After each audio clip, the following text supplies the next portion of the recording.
The diplomatic summit on Epsilon 7 was meant to be a routine affair. Representatives from 12 species had gathered to discuss trade routes through the neutral zone, and the humans, still relatively new to the galactic stage, had sent 2 of their civilians.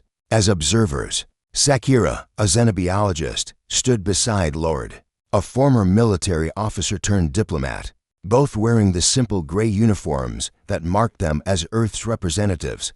Commander Vexler of the Voroth Empire watched them with barely concealed contempt. The Voroth were apex predators from a high-gravity world, their scaled bodies built for combat, their culture forged in conquest. To Vexler, humans looked soft, weak, pitifully fragile. Their homeworld was a gentle paradise compared to the harsh crucible that had shaped his people. "These are the humans we've heard so much about," Vexler rumbled to his aide, his translator rendering his words in perfect standard. "They look like they'd break in a stiff breeze." The summit proceeded slowly, various species presenting their proposals. When Sakura stepped forward to speak about Earth's position on biological contamination protocols, Vexler saw his opportunity. In Voroth culture, physical dominance was a means of establishing hierarchy. He would show these soft creatures their place. As Sakura passed his delegation, Vexler reached out with one massive claw and gripped her shoulder, spinning her round roughly. "Human," he growled, "you will wait until your betters have finished speaking."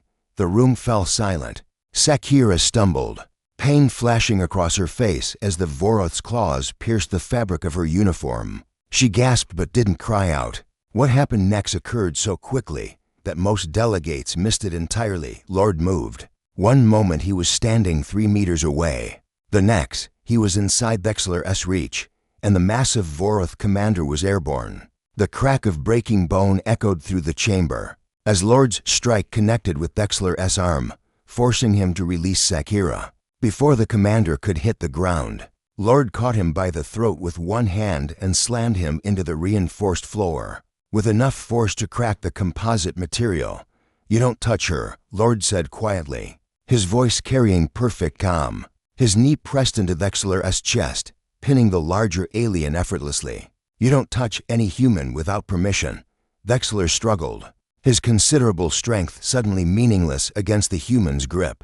He clawed at Lord's arm, leaving deep gouges, but the human didn't even flinch. Blood ran down Lord's forearm, dripping onto Vexler's face, but his expression never changed. "Impossible," Vexler choked out.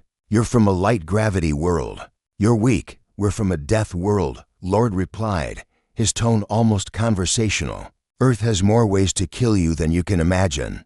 Predators that hunt in packs, diseases that evolve faster than we can cure them, weather that can flatten cities. We didn't become apex predators because we're the strongest or the fastest. We became apex predators because we refuse to quit, because we're too stubborn to die, and because when you threaten one of us, you threaten all of us."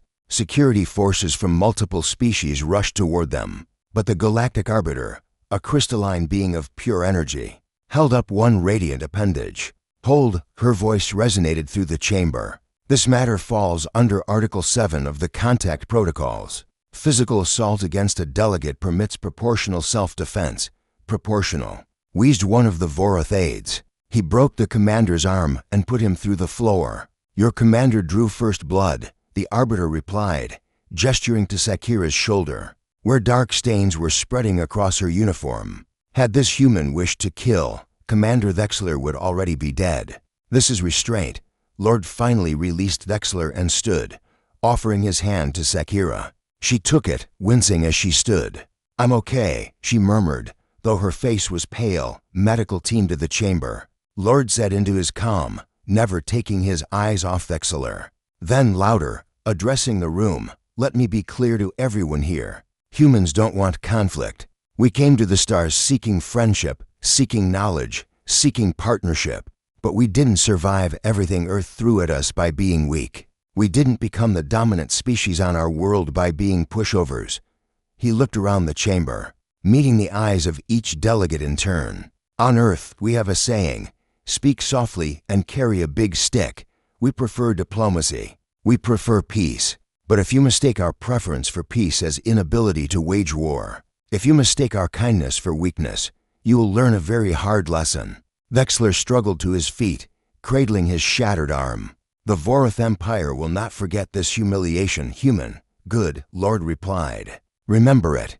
Remember that every human you meet is a survivor of the harshest planet in the known galaxy. Remember that we evolved alongside creatures that could swallow you whole. That we hunted predators that had hunted us for millions of years. That we looked up at the stars from our violent little world and decided we belonged up there anyway. And remember this most of all, we protect our own." The medical team arrived, treating both Sakira and Vexler. As the Voroth commander was led away, the other delegates began to murmur among themselves.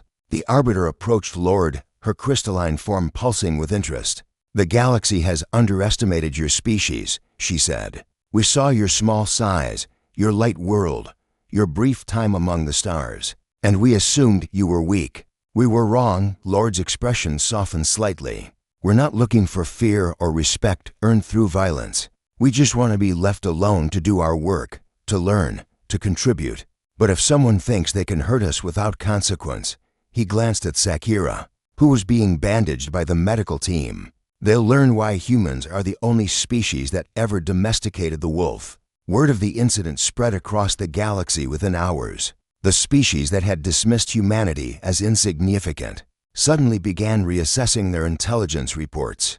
They learned about Earth's extinction events, its predators, its diseases, its natural disasters. They learned that humans were persistent hunters who could chase prey for days without stopping. They learned about human history, about wars that had killed millions, about weapons that could crack planets, about a species that had looked at the atom itself and learned to split it.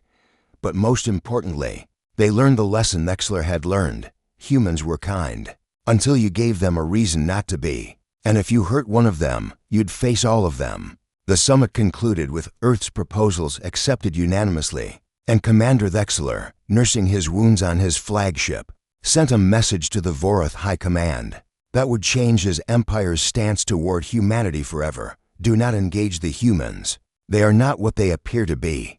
They are Death World survivors. They are predators wearing the mask of prey. They are dangerous beyond measure." The galaxy had learned. Humans were feared, not because they sought fear, but because they had earned it.